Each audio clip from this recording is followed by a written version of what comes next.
welcome to ToyMatt, the channel where we take vintage toys and compare them with their modern reproductions or counterparts. This episode, we're going to be taking a look at the head of Voltron, also known as the Black Lion. So, we have the 1984 Panosh Place Black Lion and the 2018 Voltron 84 Black Lion, made by Playmates. Starting off with the Panosh Place line. It was released in 1984 as part of the Panosh Place Voltron toy line. It came with Voltron's blazing sword and Voltron's shield, which can be inserted into its shoulder to have a shoulder weapon for the lion. It has an opening cockpit on its belly where you can insert a action figure. Panosh Place line was the first line of Voltron toys that could have action figures as pilots. This was either sold individually or as part of a 5-pack with all lions to form Voltron. Now, taking a look at the Playmates lion. This was released in 2018 as part of the Playmates Voltron 84 line.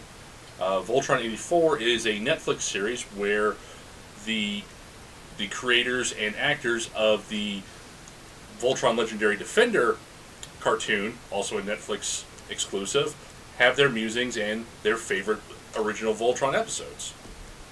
This Black Lion did not come with any accessories. However, he does have speech and sound function, operated by this button on its side. Lasers. The galaxy is about to be secure. Form Voltron! Thanks for that, Keith. Conveniently, also has this switch, which will turn off the sound feature. A bit more in depth these.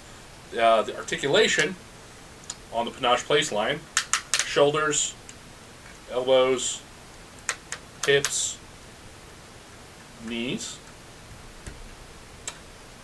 Well, we'll compare this to the Playmates line: shoulders, elbows, paw wrists,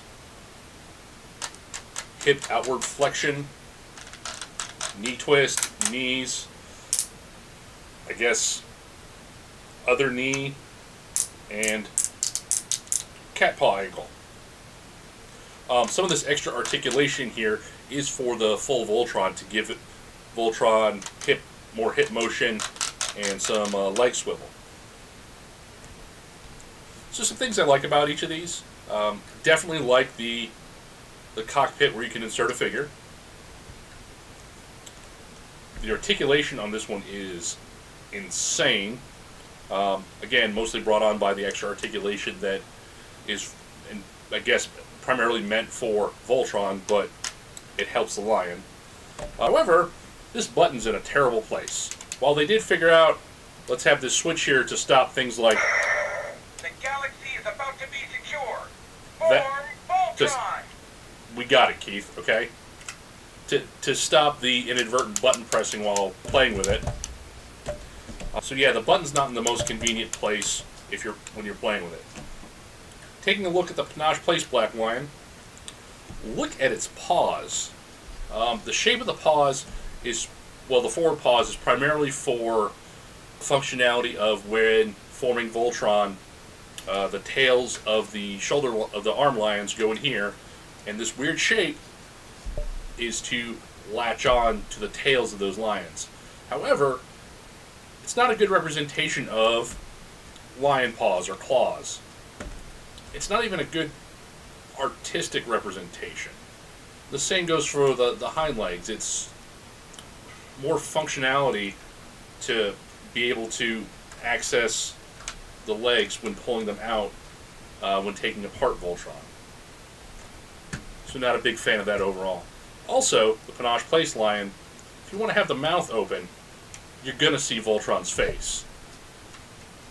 Whereas the Playmates lion, the face is on a separate hinge in the mouth that moves independently of the lower jaw. So you can hide the face while having the jaw open so you can have a roaring lion. Also, neck articulation. So take a look at the prices of each of these.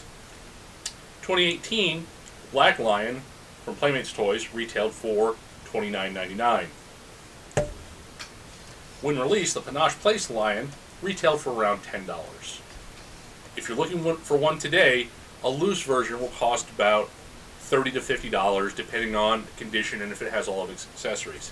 If you want a boxed version, expect to pay over $200. So my final thoughts. I like this Lion. It's got a lot of articulation. The sounds, while I'm not a big fan of sounds on toys, not that bad, especially having the ability to turn it off. The gray coloring for the metal, kind of a drawback. The classic Panosh Place Lion came with accessories. The shield is integrated to be used with the toy. It has a cockpit where you can hold an action figure. However, there's some functionality choices that came over the actual design, specifically the face and the mouth and the shape of the paws. So what are your thoughts? Are there any toys you'd like to see me compare? If so, mention in the comments below. And please join us next time when I take two toys and have them take it to the ToyMatt.